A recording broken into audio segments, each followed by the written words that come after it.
चलिए आगे बढ़ते हैं। दिल्ली के पास गाजियाबाद में मुस्लिम राष्ट्रीय मंच के एक कार्यक्रम में आरएसएस प्रमुख मोहन भागवत ने सभी भारतीयों का डीएनए एक बताया। इसके साथ ही उन्होंने गाय के नाम पर लिंचिंग करने वालों को हिंदुत्व के खिलाफ बताया और कहा कि ऐसे मामलों में कानून को ही अपना काम करने देना चाहिए। हम समान पूर्वजों के वंशज हैं और ये विज्ञान से भी सिद्ध हो चुका है। 40,000 साल पूर्व से हम भारत के सब लोगों का डीएनए, सब लोगों का निरपवाह डीएनए समान है। हिंदुस्तान हिंदू राष्ट्र है, गौ माता पूज्य है, लेकिन लिंचिंग करने वाले ये हिंदुत्व के खिलाफ जा रहे हैं। वो आतताई है। कानून के जरिए उनका निपटारा होना चाहिए, क्योंकि ऐसे केसेस बनाए भी जाते हैं तो बोल नहीं सकते आजकल कहाँ सही है कहाँ गलत है। लेकिन कानून को अपना काम करना चाहिए, तहकीकात करनी चाहिए ठीक से, बिना पार्शियलिटी किए सबका न्याय करना चाहिए और दोषी को सजा होनी चाहिए। हमको उसमें कोई गलत नहीं। विश्व हिंदू परिषद के नेता आलोक कुमार ने मोहन भागवत के बयान का समर्थन किया। हम मानते हैं कि हम सबको जोड़ने वाला तत्व भारतीयता है। एक माँ की हम सब संतान, सांस्कृतिक प्रवाह, परंपरा, हमारी सारी व्यवस्थाएं अंबेडकर जी के बनाए हुए संविधान से चलती हैं। जो आज की स्मृति, संविधान में दिए गए आदर्श सबने स्वीकार, और इसलिए हिंदू और मुसलमान हम सबका डीएनए एक होने के कारण हम में कोई मौलिक मतभेद नहीं। तो ये कहना कि वह भारत में सुरक्षित नहीं है या भारत में किसी एक धर्म के लोगों का मेजोरिटेरियन रूल हो रहा है, सरसंघचालक जी के बयान का स्वागत। बीजेपी नेता आरपी सिंह ने मोहन भागवत के बयान का समर्थन करते हुए कहा कि सभी भारतीयों का सांस्कृतिक डीएनए एक ही है। हमारा मानना है कि सारे भारतीयों का सांस्कृतिक डीएनए तो एक ही है। हमारी पूजा पद्धति अलग हो सकती है, कोई ग्रंथ को मानेंगे, कोई मूर्ति पूजा में मानेंगे, कोई आस्तिक होंगे, कोई नास्तिक होंगे, परंतु हमारी सांस्कृतिक धरोहर तो एक ही है। हम मुसलमान हो, हिंदू हो, सिख हो, जैनी हो, ईसाई हो, बुद्धिस्ट हो, इस देश में रहने वाले हर व्यक्ति का सांस्कृतिक डीएनए एक है। आज हम आपके सामने आतंक के उन चेहरों को बेनकाब करने वाले हैं जिन्होंने पटरी पर दौड़ती ट्रेन में एक छोटे केमिकल बम की बदौलत एक बड़े धमाके की खौफनाक साजिश रची थी। दरभंगा ब्लास्ट केस में अभी तक पकड़े गए तमाम आरोपी तो पाकिस्तान में बैठे हैं। इस साजिश के मास्टरमाइंड के मोहरे भरे, क्योंकि सिकंदराबाद दरभंगा एक्सप्रेस में धमाके की साजिश का असल गुनहगार तो आतंकी संगठन लश्कर ए तैयबा का सरगना और भारत का मोस्ट वांटेड हाफिज सईद ही है।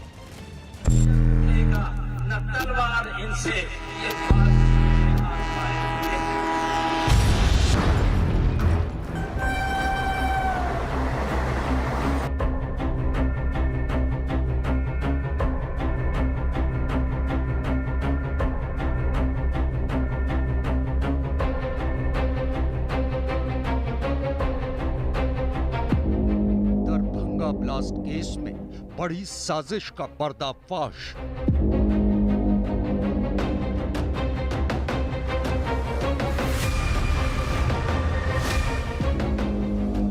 चलती ट्रेन को उड़ाने की थी साजिश।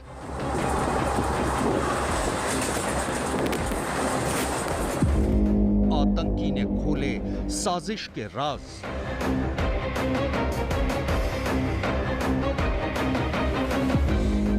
हाफिज की दरभंगा साजिश।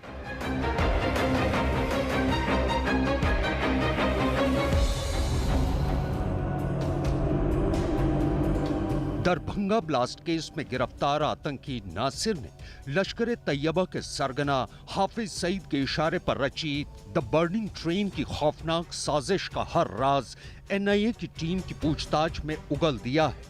दरअसल आतंकियों का मंसूबा पटरी पर दौड़ती ट्रेन में इतना बड़ा धमाका करने का था कि पूरी ट्रेन के ही परखचे उड़ जाते। न्यूज 18 के जनक दवे की खबर के मुताबिक दरभंगा ब्लास्ट केस की जांच कर रही एनआईए की इन्वेस्टिगेटिव टीम को गिरफ्तार आतंकी नासिर ने बताया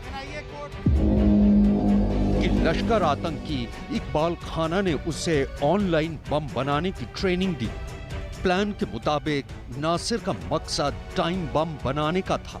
बम बनाने में नासिर ने नाइट्रिक और सल्फ्यूरिक एसिड का इस्तेमाल किया था। बम में नाइट्रिक और सल्फ्यूरिक एसिड के इस्तेमाल से चलती ट्रेन के परखचे उड़ जाते। प्लान के मुताबिक बम का डेटोनेटर फटने से पहले उसके सर्किट को फ्लेम मिलना जरूरी था।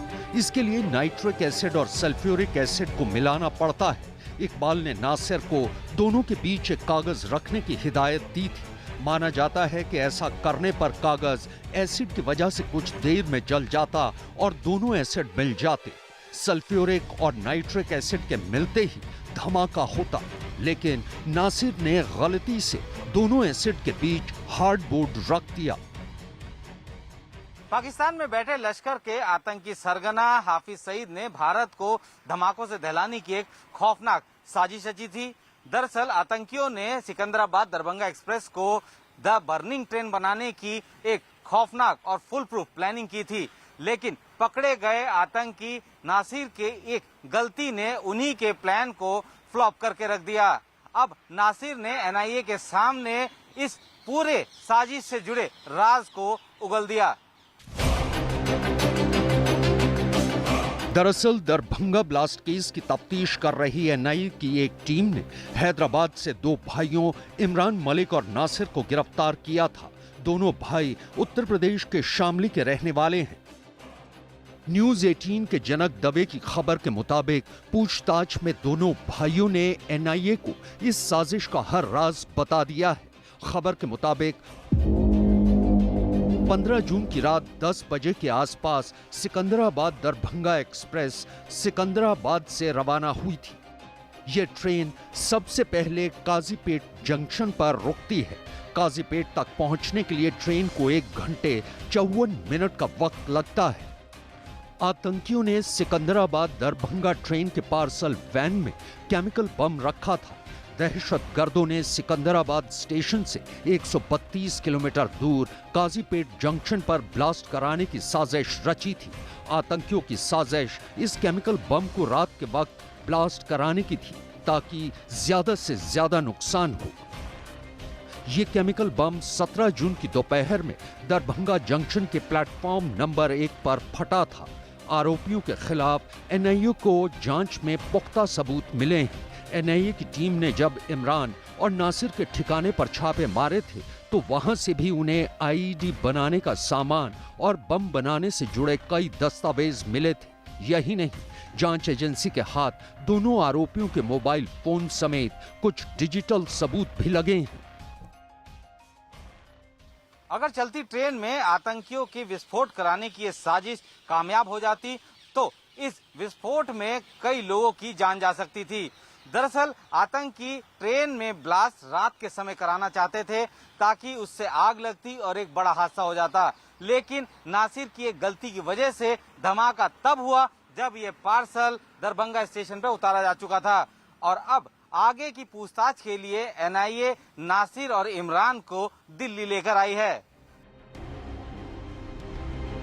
इमरान और नासिर ही नहीं, एनआईए दरभंगा ब्लास्ट केस में लश्कर और हाफिज सईद के दो और गुर्गों मोहम्मद सलीम अहमद और हाजी सलीम और कफील को भी गिरफ्तार कर चुकी है। दरअसल इमरान और नासिर से पूछताछ के दौरान एनआईए को सलीम और कफील के बारे में पता चला था। एनआईए की जांच के मुताबिक बिहार के दरभंगा स्टेशन पर हुए बम ब्लास्ट के असल गुनहगार और मास्टरमाइंड इमरान और नासिर नहीं बल्कि सलीम और कफील हैं। एनआईए के मुताबिक फरवरी 2021 में आतंकी सलीम के घर पर इस बम धमाके की साजिश रची गई थी। साजिश के तहत आरोपियों ने ट्रेन में आईईडी प्लांट करने की साजिश रची थी। इतना ही नहीं, आरोपियों ने इस ब्लास्ट में होने वाले नुकसान का भी अंदाजा लगाया था। इस ब्लास्ट के लिए करोड़ों रुपयों की फंडिंग हुई थी। सलीम और कफील की गिरफ्तारी के बाद एनआईए के हाथ जो सबूत लगे हैं वो ये साफ इशारा कर रहे हैं कि दरभंगा ब्लास्ट के पीछे लश्कर-ए-तैयबा का हाथ है। एनआईए को जांच में ये भी बात पता चली है कि मोस्ट वांटेड आतंकी हाफिज सईद चलती ट्रेन को जलाकर राख कर देना चाहता था। सलीम, जो कि आतंकी इकबाल के इशारे पे काम कर रहा था, और ये नासिर और इमरान का हैंडलर भी था। एनआईए के कब्जे में आए ये चारों आतंकी में से सलीम सबसे खतरनाक था। एनआईए की जांच के मुताबिक सलीम लश्कर तैयबा के आतंकी इमरान खाना का करीबी है। सलीम के घर पर ट्रेन में ब्लास्ट की पूरी साजिश पाकिस्तान में बैठे आतंकी इकबाल के इशारे पर बनाई गई थी। दरभंगा हमले की साजिश में सलीम का किरदार इतना अहम था कि वो पाकिस्तान में बैठे इकबाल खाना और बाकी आरोपियों के बीच एक अहम कड़ी बन चुका था। बताया जा रहा है कि धमाके के लिए फंड के इंतजाम में सलीम ने अहम रोल निभाया था। एविडेंस काफ़ी है एनआईए के पास, तो हम ये चूँकि अंदर इन्वेस्टिगेशन है तो इसको अभी डिस्क्लोज डॉक्यूमेंट्स करेंगे नहीं, और इसको ये सलीम को जुडिशियल कस्टडी में ही है। अभी एनआईए ने उसके हम लोग ने मांगा है ये काफिल का 6 दिन का, और 9 तारीख तक मिला है। ये कितनी बड़ी साजिश रची जा रही थी? साजिश तो काफ़ी बड़ी थी, और जब ये ब्लास्ट हो जाता तो काफ़ी जाने जाती। दरअसल न्यूज 18 ने ही आपको सबसे पहले ये बताया था कि दरभंगा स्टेशन बम ब्लास्ट में पाकिस्तानी संगठन लश्कर तैयबा का हाथ है। दरभंगा ब्लास्ट मामले में अब तक 4 गिरफ्तारियां हो चुकी हैं, 2 हैदराबाद से और 2 उत्तर प्रदेश के शामली से। सभी आरोपियों से एनआईए की टीम लगातार पूछताछ कर रही है। इस बात में कोई शक नहीं है कि इस धमाके का कनेक्शन पाकिस्तान, हाफिज सईद और लश्कर तैयबा से है, और जल्द ही एनआईए दरभंगा बम धमाके की साजिश से जुड़े हर किरदार को पूरी दुनिया के सामने बेनकाब कर देगी।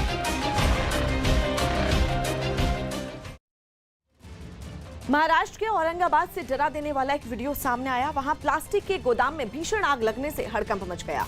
दमकल विभाग ने शॉर्ट सर्किट की वजह से आग लगने की आशंका जताई, जिसकी वजह से देखते ही देखते पूरा गोदाम आग की चपेट में आ गया। सामने आई तस्वीरों में वहां से जबरदस्त लपटें निकलती दिखाई दी। बताया गया कि गोदाम में बड़ी मात्रा में प्लास्टिक का सामान रखा था, जिसके आग पकड़ने की वजह से हालात और बिगड़ गए। जानकारी मिलते ही दमकल की कुछ गाड़ियां वहां पहुंची और आग बुझाने की कोशिश शुरू की। हालांकि लपटें इतनी जबरदस्त थी कि दमकल कर्मी उनके आगे जूझते दिखाई दिए। यही नहीं, आग के साथ उठने वाले धुएं ने भी लोगों को डरा दिया। गोदाम से निकल रहे गहरे काले धुएं ने आसपास के पूरे इलाके को ढक दिया।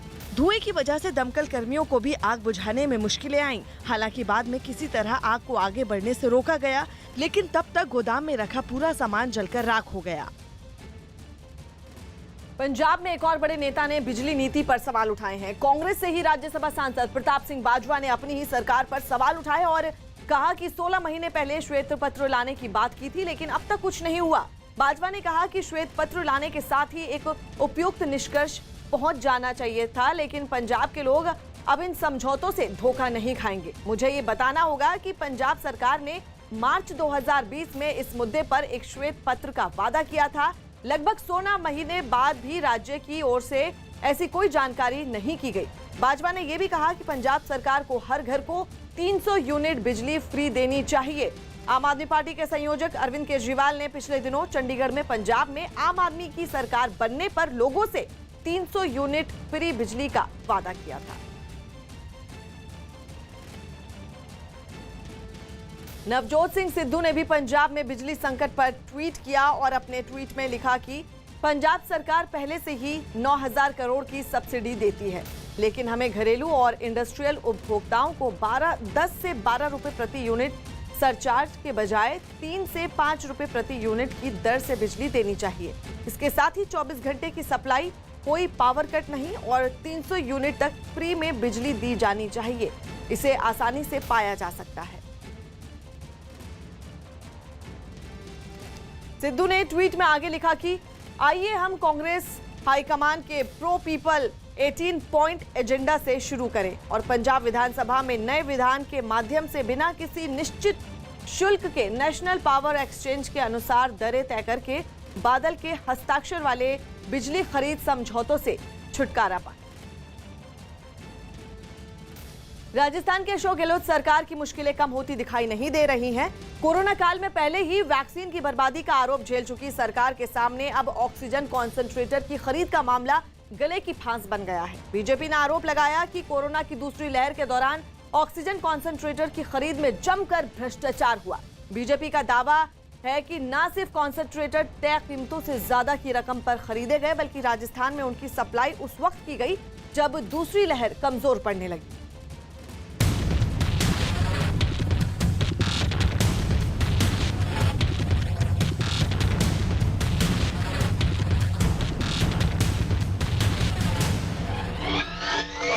राजस्थान सरकार पर गंभीर आरोप।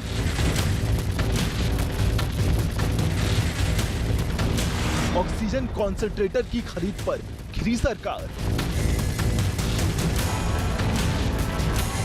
बीजेपी ने लगाया भ्रष्टाचार का आरोप। क्या महंगे दामों पर हुई ऑक्सीजन कॉन्सेंट्रेटर की खरीद?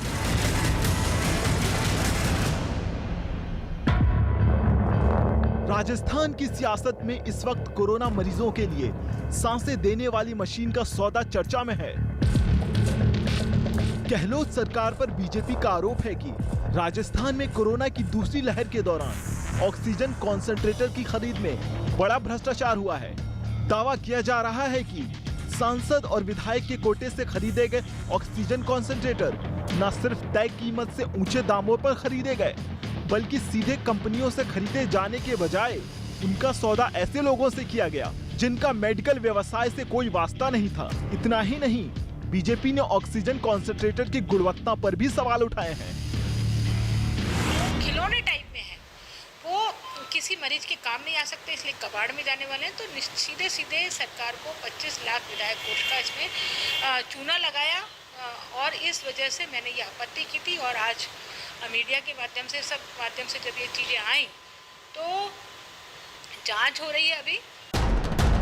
ऑक्सीजन कॉन्सेंट्रेटर की खरीद को लेकर गहलोत सरकार पर लगे आरोपों की लिस्ट लंबी है। बीजेपी विधायक अनीता भदेल का यह भी दावा है कि अप्रैल में विधायक निधि से ऑक्सीजन कॉन्सेंट्रेटर की खरीद के लिए 25 लाख दिए गए, लेकिन 20 मई तक ऑक्सीजन कॉन्सेंट्रेटर की खरीद नहीं की गई। ऑक्सीजन कॉन्सेंट्रेटर को उस वक्त खरीदा गया जब दूसरी लहर कमजोर पड़ने लगी। इतना ही नहीं, बीजेपी का यह भी दावा है कि 10 लीटर के ऑक्सीजन कॉन्सेंट्रेटर की जगह 2 लीटर वाले ऑक्सीजन कॉन्सेंट्रेटर खरीदे गए। इन कॉन्सेंट्रेटर की कीमत 83,000 रुपए थी।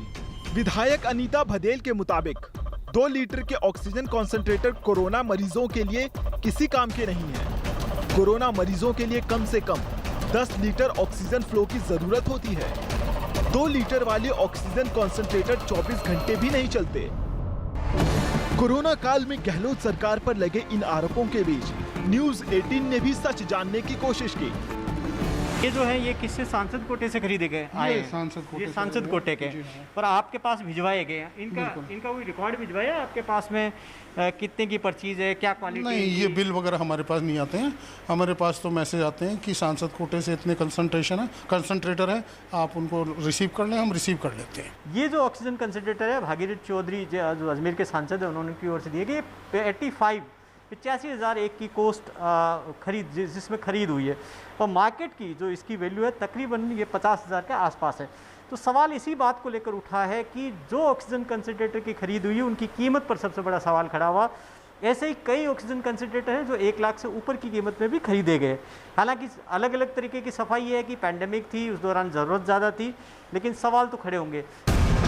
दावा ये भी किया जा रहा है कि राजस्थान में ऑक्सीजन कॉन्सेंट्रेटर की जो खरीद हुई उसमें चीन की कंपनी में बने हुए कॉन्सेंट्रेटर भी शामिल हैं। मुसीबत यह है कि इन ऑक्सीजन कॉन्सेंट्रेटर को ऑपरेट करने वाली भाषा चीनी है, जिसकी वजह से मेडिकल स्टाफ को मुश्किलों का सामना करना पड़ रहा है। कोटा के तालेड़ा अस्पताल में जो ऑक्सीजन कॉन्सेंट्रेटर भेजे गए हैं उनको चलाने के निर्देश भी चीनी भाषा में लिखे गए हैं। बीजेपी का यह भी कहना है कि बाजार में जो ऑक्सीजन कॉन्सेंट्रेटर 35,000 रुपए में मिल सकते थे, उन्हें राजस्थान सरकार के स्वास्थ्य महकमे की तरफ से खरीदने के लिए 1 लाख रुपए की कीमत चुकाई गई। जो 35,000 रुपए में मार्केट में मिल रहे हैं और 3 साल की गारंटी देते हैं, उनको राजस्थान का चिकित्सा मंत्रालय 1-1 लाख रुपए में खरीदते हैं, 50-50 हजार रुपए में खरीदते हैं, और जिनकी कोई उपयोगिता नहीं, जिनका कोई ऑक्सीजन की शुद्धता नहीं, फिर भी खरीदते हैं। कंसंट्रेटर्स के मामले में जब आम आदमी आज भी हम जाएं और उस समय जब कोविड के दौरान भी अगर सामान्य व्यक्ति ने खरीद करने की कोशिश की तो उसको आराम से कहीं 30,000, 35,000, 50,000 तक अधिक तक देने पर उसको कंसंट्रेटर मिल रहे थे। और उसी चीज़ को राजस्थान सरकार 1 लाख में खरीदने का काम कर रही है और बड़े पैमाने पर खरीद की। 400 के आसपास वेंटिलेटर्स एक जिले में कंसंट्रेटर्स एक जिले में खरीदने का काम हुआ है। बड़े पैमाने पर घोटाला, इसकी पूरी तरह जांच होनी चाहिए। बीजेपी के आरोपों के बीच न्यूज 18 की टीम ने जयपुर के पास एक और अस्पताल में जाकर ऑक्सीजन कॉन्सेंट्रेटर खरीद मामले की पड़ताल की। संजय सिंह जी, ये कब आया आपके पास में ऑक्सीजन कंसंट्रेटर और कितने आए हैं? ये लगभग 40-45 दिन पहले। और ये चाइनीज मेड है? Chinese made in China. कितने का है ये? आपको रिसिप्ट मिली इसकी? रिसिप्ट नहीं दी गई हमें। इस पे जो प्राइस लिखी हुई है वो 59,999 रुपये। उधर राजस्थान सरकार में परिवहन मंत्री प्रताप खाचरियावास ने सरकार पर लगे आरोपों को बेबुनियाद बताया है। सब जगह इसलिए इकट्ठे किए गए क्योंकि ऑक्सीजन की कमी आ गई थी और सब जगह आदेश दिया गया कि उनको व्यवस्थित तरीके से रखें, क्योंकि अभी बीच में जब कोरोना आया तब ऑक्सीजन कंसंट्रेटर की जरूरत पड़ी थी। भारतीय जनता पार्टी खुद है, भ्रष्टाचार में लिप्त है, उनकी सीडी सामने आ गई, इसलिए इधर उधर की बात करती है। बीजेपी बता दे, प्रूव कर दे।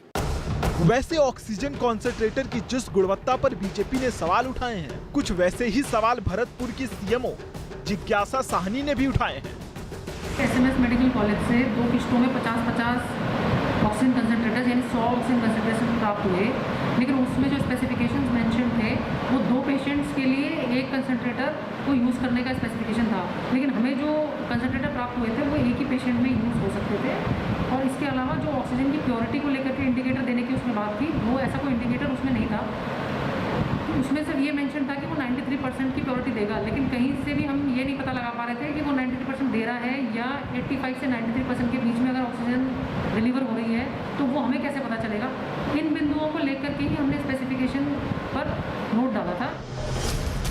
हालांकि जिला स्वास्थ्य अधिकारी का दावा है कि सिर्फ यूएस से आए कॉन्सेंट्रेटर में कुछ खामियां थी, जिन्हें बाद में दूर कर लिया गया था।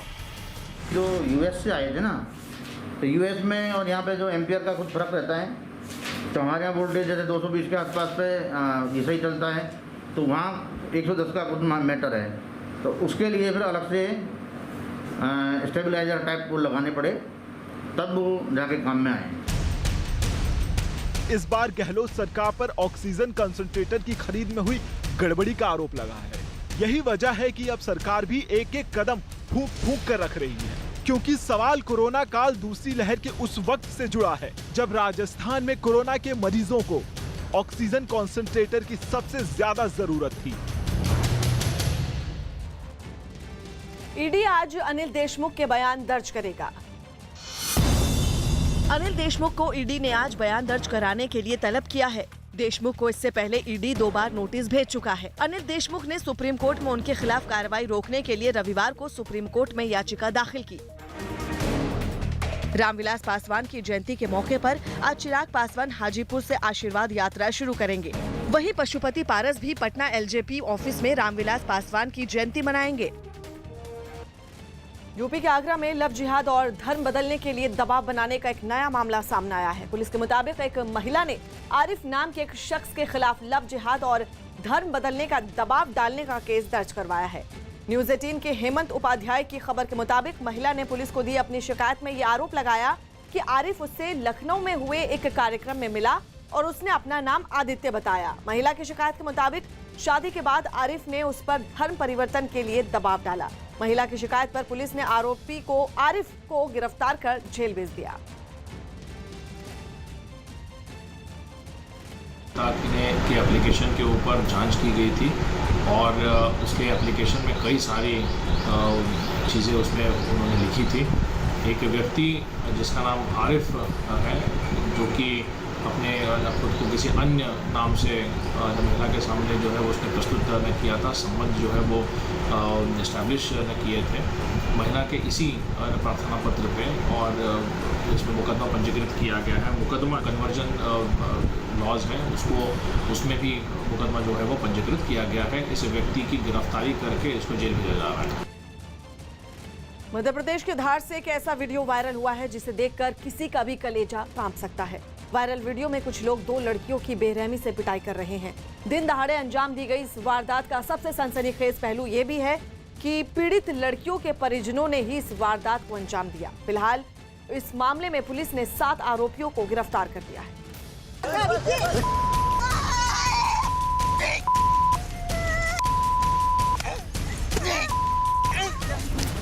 एक खौफनाक वारदात, दिन दहाड़े बेरहमी से पिटाई,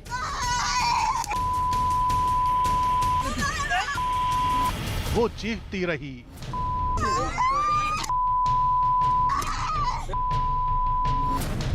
वो बर्बरता से पीटते रहे।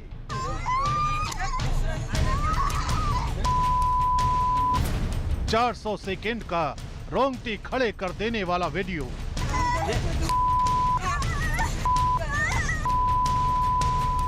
ये तस्वीरें देखकर किसी का भी कलेजा कांप सकता है। ये तस्वीरें देखकर किसी का भी मन विचलित हो सकता है।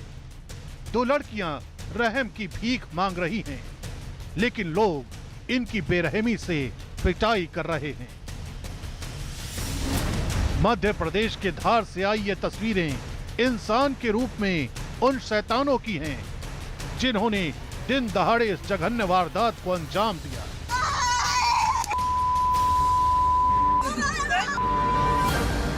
थाना टांडा के पिपलवा गांव से वायरल हुआ ये मोबाइल वीडियो भले ही महज 400 सेकेंड का है, लेकिन इन 400 सेकेंड में इन लड़कियों के साथ क्या बीती होगी, इसे शब्दों में बयां नहीं किया जा सकता।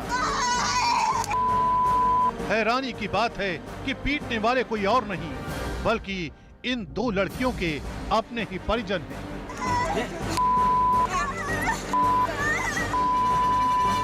कभी इन बेबस और लाचार लड़कियों की डंडों से पिटाई की गई, तो कभी बेरहमी से इनके ऊपर लात और घूंसों से हमला किया गया। इस दौरान मौके पर मौजूद किसी भी शख्स ने दिन दहाड़े अंजाम दी गई इस वारदात को रोकने की कोशिश नहीं की। हर कोई इस खौफनाक वारदात का चश्मदीद बना रहा, लेकिन किसी ने भी इस बात की हिम्मत नहीं जुटाई कि इस पिटाई को रोक सके। वीडियो बनाने वाला शख्स भी लगातार इस वारदात को देखकर हंसता रहा।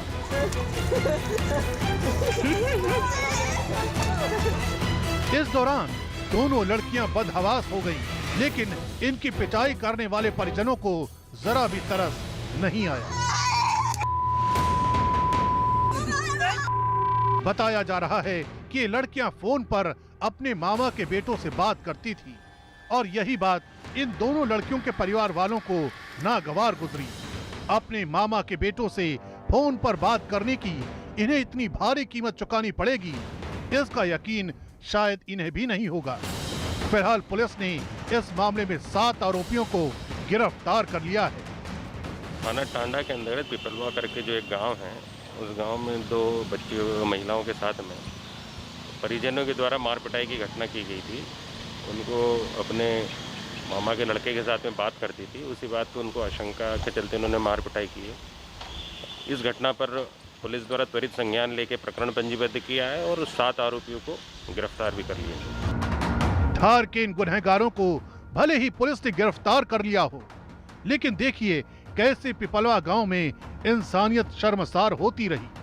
कभी लड़कियों को बाल पकड़कर घसीटा गया, कभी पूरी ताकत से इनके ऊपर लातों से हमला किया गया, कभी डंडों से पीट कर इनकी खाल को खींच लेने की कोशिश की गई।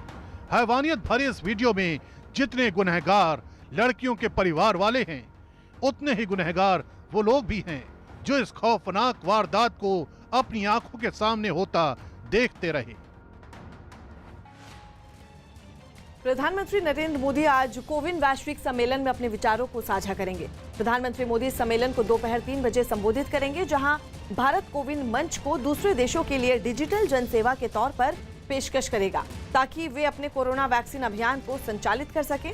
आपको बता दें, कनाडा, मैक्सिको, नाइजीरिया, पनामा और उगांडा सहित करीब 50 देशों ने टीकाकरण अभियान के लिए डिजिटल मंच कोविन को अपनाने में रुचि दिखाई है।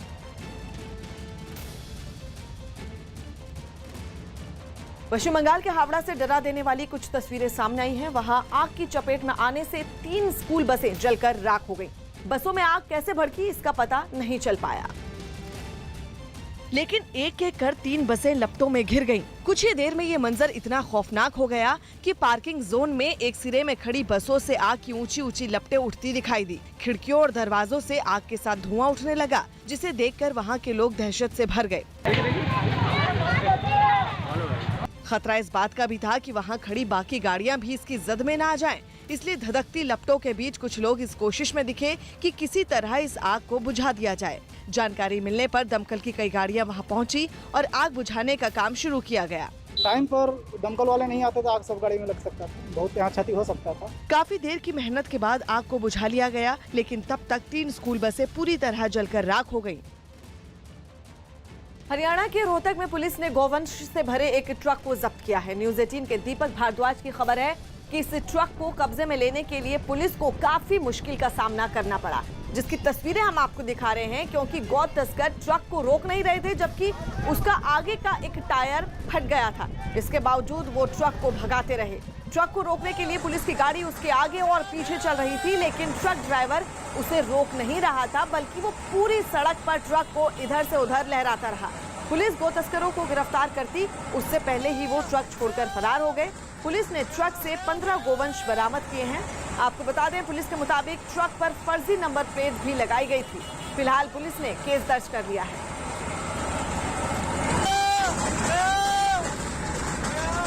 हरियाणा के रोहतक का ये पूरा मामला, जहां पुलिस ने गोवंश से भरे एक ट्रक को जब्त किया, और आपको तस्वीर हम आपको दिखा रहे हैं कि इस ट्रक को पकड़ना पुलिस के लिए कितना मुश्किल भरा था, क्योंकि जो ड्राइवर है वो ट्रक नहीं रोक रहा था, बावजूद इसके कि ट्रक का एक टायर भी फट गया था, लेकिन वो ड्राइवर ट्रक को भगाता रहा। ट्रक को रोकने के लिए पुलिस की गाड़ी उसके आगे और पीछे चल रही थी, लेकिन ड्राइवर उसे रोक नहीं रहा था, बल्कि पूरी सड़क पे इधर से उधर ट्रक को लहरा रहा था। आपको बता दें, पुलिस गौ तस्करों को गिरफ्तार करती, उससे पहले वो ड्राइवर और बाकी लोग ट्रक को छोड़कर वहां से फरार हो गए। पुलिस ने ट्रक से 15 गोवंश बरामद किए हैं, और पुलिस के मुताबिक ट्रक पर फर्जी नंबर प्लेट भी लगाई गई थी। पुलिस ने इस पूरे मामले में फिलहाल केस दर्ज कर लिया है।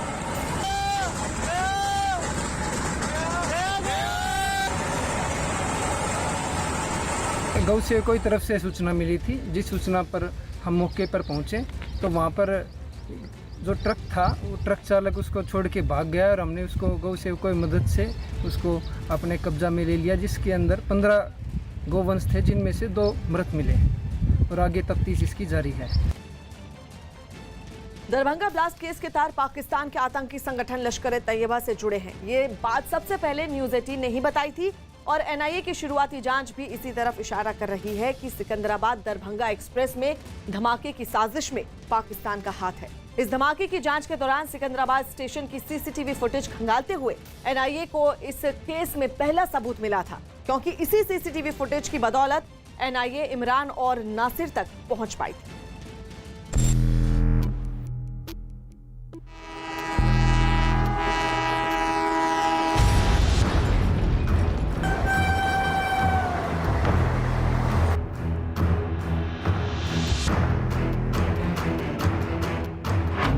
हाफिज की बर्निंग ट्रेन वाली साजिश बेनकाब।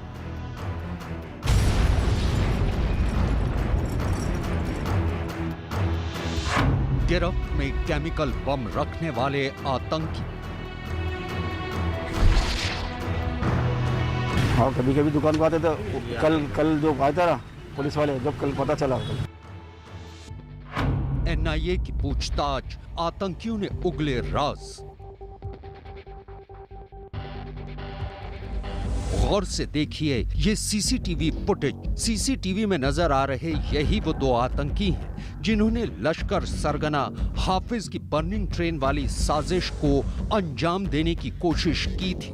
15 जून का ये सीसीटीवी फुटेज तेलंगाना के सिकंदराबाद रेलवे स्टेशन का है। इसमें संदिग्ध आतंकी इमरान मलिक और मोहम्मद नासिर एक कार से पार्सल निकालकर बुकिंग के लिए ले जाते दिख रहे हैं। दरअसल 15 जून को लश्कर के ये दोनों आतंकी टैक्सी करके सिकंदराबाद रेलवे स्टेशन पर पहुंचे। कार की डिक्की से दोनों ने एक पार्सल बाहर निकाला और फिर इस पार्सल को लेकर स्टेशन के अंदर चले गए। ये पार्सल सिकंदराबाद से ट्रेन के जरिए दरभंगा पहुंचा और जैसे ही इस पार्सल को स्टेशन पर उतारा गया, इसमें विस्फोट हो गया। दरभंगा में जो ये पार्सल ब्लास्ट हुआ है, इससे दो बातें बड़ी क्लियर हैं। एक कि स्लीपर सेल पूरे देश में एग्जिस्ट करते हैं और दूसरे पाकिस्तान लश्कर के थ्रू या जिसके भी थ्रू उन्हें एक्टिव करने की काबिलियत रखता है। साथ ही साथ मैं ये भी कहूँगा बड़ी जिम्मेदारी से कि हमारी इंटेलिजेंस एजेंसीज, सिक्योरिटी एजेंसीज को काफ़ी हद तक इन स्लीपर सेल्स के बारे में पता है। पिन पॉइंटेड इनको ट्रैक करना मुश्किल काम है, नामुमकिन काम है और जिस पर एक बड़ा इंटेलिजेंस चैलेंज है हमारे ऊपर।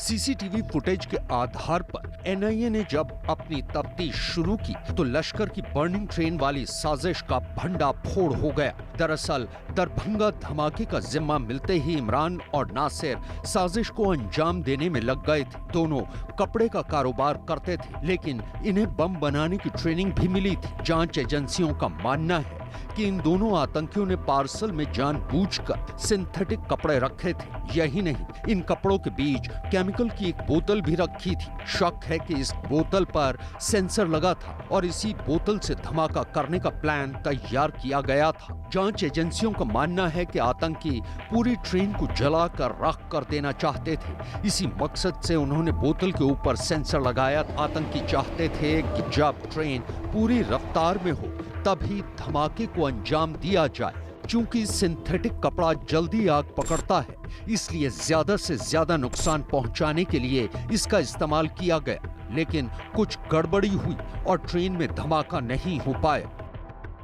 बाहरी लेयर जायज़ बात है कपड़ों की लगाई गई होगी, जो कि अंदर वाले जो केमिकल्स हैं उनकी सॉफ्टनेस को डिटेक्ट ना कर पाए। और साथ ही साथ नेक्स्ट स्टेज पर ज़रूरी है कि किसी भी आईईडी इम्प्रोवाइज्ड एक्सप्लोसिव डिवाइस जब बनाए जाते हैं, वो कोई रॉकेट साइंस नहीं होती है। छोटी सी बात है कि आप एक केमिकल जो एक्सप्लोसिव केमिकल है आपका, वो एक आप बोतल में रखें, उसके बाहर एक सेंसर लगा दें। जैसे ही सेंसर और बोतल के बीच का केमिकल का कांटेक्ट होगा, वो अपने आप आग पकड़ लेगा। एनआईए की अब तक की जांच में ये पता चला है कि आतंकी मोहम्मद नासिर 3 बार पाकिस्तान गया था और वहीं से केमिकल बम बनाना सीखा था। इसी तकनीक के जरिए ये आतंकी चलती ट्रेन में भी बड़ी वारदात को अंजाम देना चाहते थे, लेकिन उनके मंसूबे नाकामयाब हो गए। एनआईए इनसे पूछताछ कर रही है, लेकिन सवाल ये है कि हाफिज के 2 शैतान जांच एजेंसियों के राडार पर आए कैसे, इन्हें कैसे दबोचकर सलाखों के पीछे पहुंचाया गया। दरअसल सिकंदराबाद रेलवे स्टेशन के सीसीटीवी फुटेज से इन दोनों आतंकियों की पहचान हुई। इसके बाद एनआईए बर्निंग ट्रेन की साजिश रचने वाले इन 2 आरोपियों तक पहुंच गई। जांच एजेंसी ने उनके ठिकानों पर छापे मारे और हैदराबाद से इन्हें गिरफ्त में ले लिया। ये दोनों जिस इलाके में रहते थे, उसके आसपास रहने वालों और दुकानदारों से बातचीत कर उनके बारे में ज्यादा से ज्यादा जानकारी जुटाई जा रही है। इन्हें यहाँ पे 1.5-2 साल से रहता भाई, खाली रमजान को रमजान लगाता था, लाता माल लेके चल जाता। उसके बाद घर भी नहीं मालूम मेरे को, बस आता चल जाता और कुछ भी नहीं। तो ये क्या करते वो कपड़े लाता था, कपड़े बेचता था, चल जाता था, लेडीज कपड़े। अच्छा, बस। तो कितने सालों से वो 1.5-2 साल से ज़्यादा नहीं। अच्छा। हाँ। तो अब कभी आपको शक हुआ या नहीं, ऐसा कुछ भी शक नहीं हुआ। शक हुआ तो पहले ही पकड़ के दे देता था मैं लिख जाके। कल जो आया था ना पुलिस वाले, जब कल पता चला। और कितने बार आते थे? एक ही बार थे, कभी आते, एक ही बार आते थे।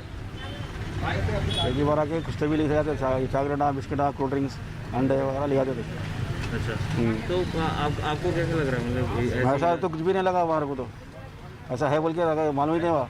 दोनों आतंकियों को तेलंगाना पुलिस के खुफिया विभाग से मिली जानकारी के आधार पर गिरफ्तार किया गया था। बताया जा रहा है कि दोनों की पहचान के बाद जांच एजेंसी तकनीकी सर्वेलेंस के जरिए इन पर नजर रख रही थी और जैसे ही एनआईए को पता चला कि आतंकी इमरान फ्लाइट के जरिए दिल्ली जाने वाला है, तो जांच एजेंसी ने दोनों को इनके हैदराबाद वाले घर से दबोच लिया। जानकारी के मुताबिक हैदराबाद से पकड़े गए दोनों आरोपी सगे भाई बताए जा रहे हैं। अब तक की पूछताछ में पता चला है कि नासिर ने लश्कर तैयबा के इकबाल खाना और आसिफ खाना से बम बनाने की ट्रेनिंग ली थी। अब तक मिली जानकारी के मुताबिक जांच एजेंसी ने यूपी से जिस सलीम को गिरफ्तार किया है, उसके संबंध पाकिस्तान के इकबाल खाना से थे।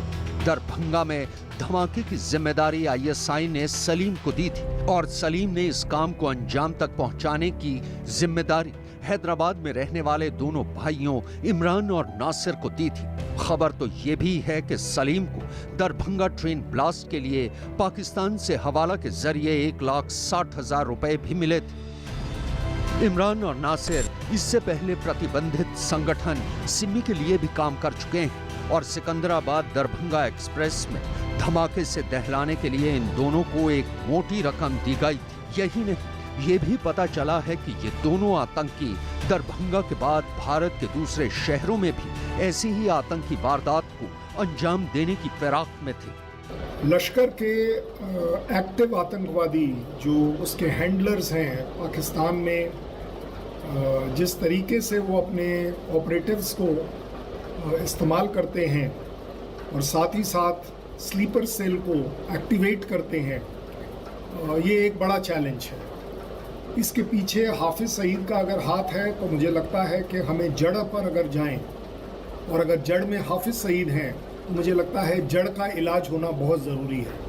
दरभंगा धमाके के पीछे पाकिस्तान के आतंकी संगठन लश्कर तैयबा के हाथ होने का शक तो पहले से था, लेकिन अब इसके सबूत मिल चुके हैं। माना जा रहा है कि हैदराबाद से पकड़े गए नासिर और इमरान से पूछताछ के बाद अभी और कई सनसनीखेज राज बाहर आ सकते हैं, यानी इस साजिश से जुड़े कुछ और चेहरे भी बेनकाब हो सकते हैं। इसके अलावा भारत के अलग अलग जगहों में छिपे लश्कर के स्लीपर सेल का भंडाफोड़ भी हो सकता है।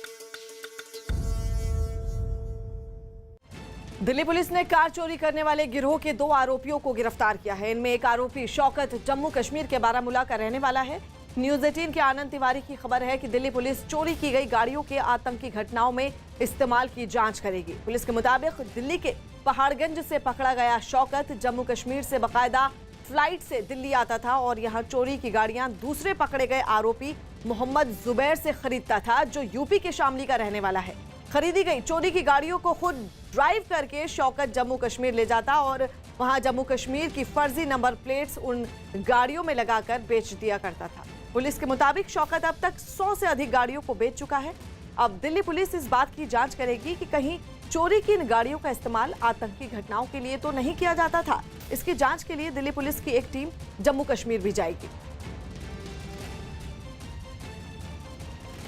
बड़ी खबर आपको बता दें, दिल्ली से चोरी की गाड़ियों के कश्मीर में आतंकी घटनाओं में इस्तेमाल की आशंका में शौकत नाम के एक शख्स को गिरफ्तार किया गया है। और आपको बता दें कि शौकत जम्मू कश्मीर के बारामूला का रहने वाला है और दिल्ली पुलिस चोरी की गई गाड़ियों के आतंकी घटनाओं में इस्तेमाल की जांच करेगी। पुलिस के मुताबिक दिल्ली के पहाड़गंज से शौकत पकड़ा गया, जो जम्मू कश्मीर से बाकायदा फ्लाइट से दिल्ली आता था और यहां चोरी की गाड़ियां दूसरे पकड़े गए आरोपी मोहम्मद जुबैर से खरीदता था, जो यूपी के शामली का रहने वाला है।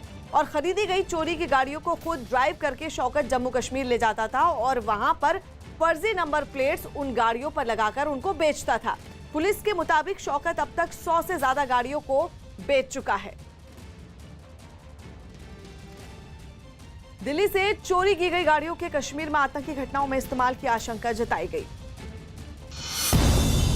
दिल्ली से चोरी हुई कारों के कश्मीर में आतंकी घटनाओं में इस्तेमाल की आशंका की जांच करने के लिए दिल्ली पुलिस की एक टीम जल्द ही जम्मू कश्मीर जाएगी। जम्मू के बारामूला के रहने वाले शौकत अहमद को सेंट्रल दिल्ली पुलिस ने गिरफ्तार किया, जिस पर दिल्ली से चोरी हुई गाड़ियों को जम्मू कश्मीर में बेचने का आरोप है। बिहार के पूर्णिया में कनकई नदी में उफान में प्राथमिक स्कूल की इमारत का एक हिस्सा समा गया। महज कुछ ही सेकंड में स्कूल की इमारत का पीछे का हिस्सा नदी के कटान में तिनके की तरह बह गया। हरियाणा में लॉकडाउन को और एक हफ्ते यानी 12 जुलाई तक बढ़ा दिया है। इससे पहले हरियाणा में 5 जुलाई तक लॉकडाउन बढ़ाया गया था। हरियाणा में आंगनबाड़ी केंद्र और क्रैच केंद्र 31 जुलाई 2021 तक बंद रहेंगे। हरियाणा के सोनीपत में पुलिस ने नकली रेमडेसिविर इंजेक्शन मामले में 4 लोगों को गिरफ्तार किया। इनके पास से पुलिस ने 48 लाख की नकदी बरामद की है। बताया जा रहा है कि आरोपियों ने 5 करोड़ के नकली इंजेक्शन बेच डाले। 5 करोड़ 5 CR इन्होंने कमाए। हमने 48 लाख रुपीस रिकवर किए हैं। यूपी जिला पंचायत अध्यक्ष चुनावों के नतीजे आने के बाद AIMIM प्रमुख असदुद्दीन ओवैसी ने ट्वीट करके बीजेपी पर निशाना साधा। AIMIM ने अगले साल होने वाले यूपी चुनावों में लड़ने का ऐलान किया। असदुद्दीन ओवैसी ने ट्वीट किया और अपने ट्वीट में लिखा कि उत्तर प्रदेश के 19% आबादी वाले मुसलमानों का एक भी जिला अध्यक्ष नहीं है। मंसूबाबंद तरीके से हमें सियासी, माशी और सामाजिक तौर पर दूसरे दर्जे का शहरी बना दिया है। अब तो हमें एक नई सियासी तदबीर अपनाना ही होगा। जब तक हमारी आज़ाद सियासी आवाज़ नहीं होगी तब तक हमारे मसाइल हल नहीं होने वाले। बीजेपी से डरना नहीं है बल्कि जमहूरी तरीके से लड़ना है। दिल्ली में कोरोना के मामले और कम होने के बाद कुछ और पाबंदियों में छूट मिली है। दिल्ली में आज से स्टेडियम और स्पोर्ट्स कॉम्प्लेक्स खोले जाने की इजाजत दी गई है। हालांकि दर्शकों को फिलहाल एंट्री नहीं मिलेगी, तो वहीं रेस्टोरेंट सुबह 8 बजे से रात 10 बजे तक और बार दोपहर 12 बजे से रात 10 बजे तक खुले रह सकेंगे।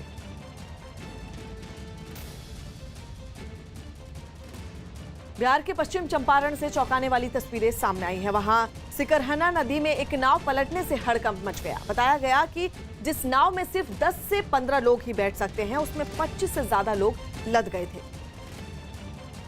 जिससे नाव का संतुलन बिगड़ गया और थोड़ी ही दूर जाने के बाद ही वो सिकरहना नदी में पलट गई। इस घटना का एक रोंगटे खड़े कर देने वाला वीडियो सामने आया, जिसमें नाव पलटते हुए दिखाई दी। ये मंजर देख वहां मौजूद लोग बुरी तरह से घबरा गए। उफनती नदी में हुए इस हादसे के बाद वहां दहशत का माहौल बन गया। नदी में डूब रहे लोगों को मदद के लिए चीखते और चिल्लाते हुए भी सुना गया। कुछ लोग जो नदी के किनारे ये सब देख रहे थे, उन्होंने अपनी जान की परवाह किए बिना नदी में डूबते लोगों को बचाने के लिए उसमें कूद गए। नाव किनारे के पास ही पलटी थी, इसलिए कुछ लोग तैरकर अपनी जान बचाने में कामयाब हो गए। जिन लोगों को तैरना नहीं आता था, उन्हें नदी के किनारे खड़े लोगों ने जान जोखिम में डालकर बाहर निकाल लिया। हादसे की चपेट में आए लोग पश्चिम चंपारण के नरकटियागंज के रहने वाले हैं। बताया गया कि बाढ़ की वजह से शहर को जोड़ने वाली सभी सड़कें डूब गई हैं और इन लोगों के पास आने जाने के लिए सिर्फ नाव का ही एक सहारा है। उत्तर प्रदेश के मथुरा में कांग्रेस की एक बैठक में जमकर हंगामा हुआ। न्यूज 18 के नितिन गौतम की खबर है कि यूपी में अगले साल होने वाले विधानसभा चुनाव के मंथन के लिए हुई कांग्रेस की बैठक में जमकर हंगामा हुआ। बैठक में शामिल होने पहुंची कांग्रेस नेता प्रीति तिवारी ने पार्टी के वरिष्ठ नेताओं पर गंभीर आरोप लगाए। पार्टी में मौजूद नेताओं ने उन्हें समझाने की काफी कोशिश की, लेकिन वो नहीं मानी और बैठक छोड़कर चली गई। बताया गया कि बैठक में शामिल होने पहुंची कांग्रेस नेता प्रीति तिवारी प्रवेश गेट पर रोके जाने से भड़क गई थी। उनके हंगामे पर कांग्रेस की ओर से भी सफाई सामने आई। नाराज इसलिए दिखाई दे रहे हो कि तमीज नहीं है यहाँ पर। जो प्रदेश टीम के लोग हैं, प्रदेश सचिव योगेश तालान, प्रदेश उपाध्यक्ष योगेश दीक्षित, तमीज नहीं है। नहीं, वो अभद्रता नहीं, एक्चुअली इसमें खाली डेलीगेट्स ही इन्वाइटेड थे और चूंकि वो पश्चिम उत्तर प्रदेश की महिला की अध्यक्ष थी, तो एक आध कोई कार्यकर्ता उनको पहचानता नहीं था, तो उन्होंने उन्हें गेट पे रोका। पर जब वरिष्ठ जिला प्रदेश कांग्रेस की पश्चिम उत्तर प्रदेश के अध्यक्ष हैं, तो फिर उनको अंदर आने दिया। तो वहीं तड़क भड़क हो गई थी अंदर एंट्री को लेकर, तो वहीं गेट के एंट्री पॉइंट पर थोड़ा तड़क भड़क हुई थी। फिर बाद में सब सफाई नामा हो गया और बात खत्म हो गई।